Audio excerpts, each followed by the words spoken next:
Hi there, I'm Joey. I'm Jacob. And we are watching Star Trek for the first time. Last time on Star Trek, Big Spock. Big Spock. Big Spock, funny Sulu moments. It was fine. It was cool. And weed spray. Yeah.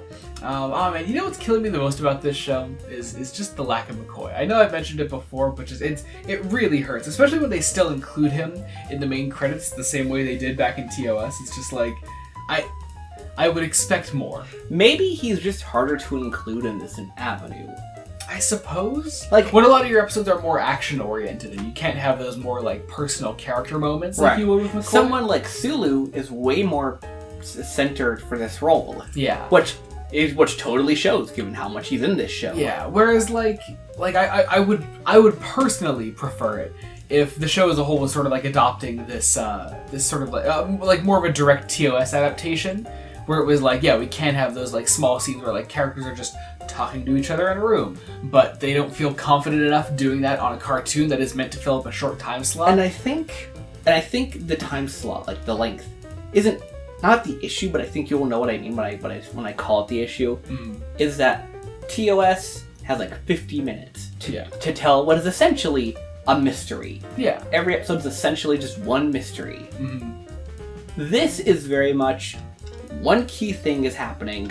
We know what it is from the beginning. And you just gotta kind of like just run around corridors for a while trying to stop it, you know? It's not a mystery, so someone like McCoy does not have as much time to shine. Yeah.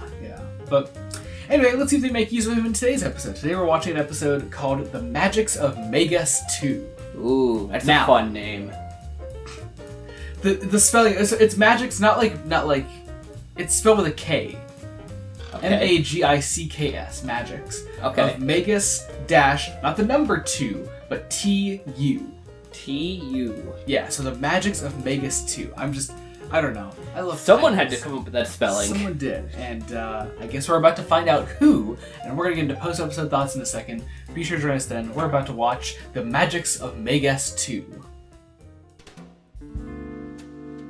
That was stupid as hell. It was, it was something. You know what, though? I kind of loved the whole first, like, 2/3. Because the whole thing was just tripping balls. Like, it was just it's crazy. It was so fucking weird. It was so weird. Yeah. It was, like, a lot of it was just excuses to be like, let's just show the Enterprise traveling through the most surrealist paintings you've ever seen.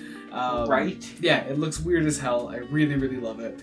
Starting off in a weird position, though, like, they're looking for the center of creation. Like, of galactic creation, specifically. Yeah. Because we know what happens when they try to leave the galaxy. Yeah. It's a force field of pink hell. Exactly.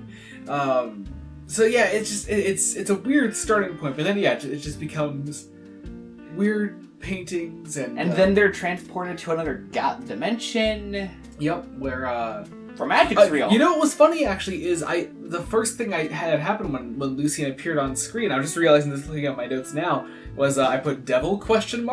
Which is surprisingly accurate. Yeah. Go me. So this is Lucien. He's literally the devil. Like in the Star Trek universe, assuming this is still canon, which I'm guessing it is. I mean, I have no reason to doubt it. This is the guy that I guess like ancient biblical characters saw and were like, that's the fucking devil. That's him. The guy who opposes the big G. That is the embodiment of evil, which is funny because I think there is like an actual like fucking like Christian god in Star Trek. I've heard a similar statement. I think he's in one of the movies, that one of the film's purpose is looking for God. Yeah, I think that's the one that like Shatner has his hands all over, like he directed it and everything. Ooh, that would have. It sounds like a William Shatner. That sounds like a Shatner move. Yeah. Also, Lucien answers to like these other extra dimensional beings. These are the Megans, the Megans. Who he would be one of them. He's just sort of an outlier character. Yeah. One of them is played beautifully by like a one-scene performance from George Takei. The most George Takei thing I've ever heard. And he also has this really cool imagery over the shot. Yeah, the skulls. Yeah, the right? skull. That looks badass. Yeah, just again, kind of surrealist like paintings the whole way through. Yeah. Such a weird episode, man. Right until you go to Salem. Yeah, and that's it. That's when the episode stops dead. They're just like, okay. Now what's gonna happen is we're gonna take you to fucking Salem and try you as witches. Which is in sort of a reverse witch trial. Yeah, which is funny actually, because I guess you could have played along with that, because right before that they're practicing magic. Now that they're in the Magicks 2 system, they are the rules of magic in that world sort of apply to them, and it's a cool idea actually. Right, like it actually makes sense. Like you don't have to stretch to get there. Yeah, but then so the Salem is just where the episode stops dead. It just stops fucking dead. It's a really boring scene. I don't know really what else to say beyond that. It's just a really boring scene. The episode kind of ends with Kirk and Spock hanging out with Lucien, the devil, and then they're like, Lucien has been cast out again. So it would be the second time that has happened to the devil. The first time, thanks to you, Kirk, he was saved, which makes Kirk a Satanist, I'm guessing. It makes him the savior of the devil anyway. It's badass. I love that. Yeah, so fucking weird. The Magicks of Magicks 2 also is worth noting, because it is our halfway point for season 1 of TAS. We're 8 episodes. They grow up so quickly. They do. We're 8 episodes in. We got 8 to go, and then we have a very short 6-episode season 2. It's going by so fast, but at the same time, so slow. I know. Like watching it is really slow sometimes. It is. It really, really is. I do have some fears about that 6-episode season.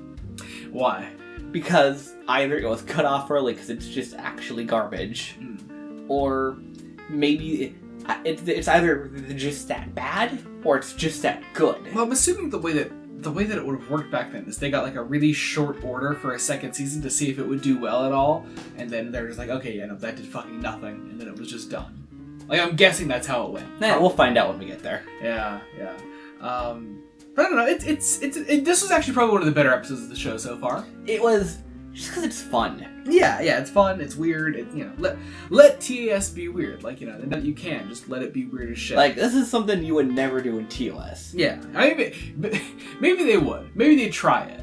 If they tried it though. Although maybe I wouldn't want to see it because I don't want to see whoever would have played Lucien in blackface, because that's totally what they would have. They would have done that. Yeah. So let's count our blessings on that one. So he just has some slightly awkward angles and some great line reads. Yeah.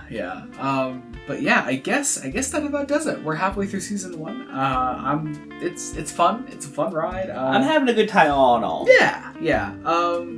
Yeah, I guess that about does it. Thank you all so much for watching. Be sure to join us next time when we continue Star Trek the Animated Series. Until then, this has been Joey Morgan. I'm Jacob. Goodbye.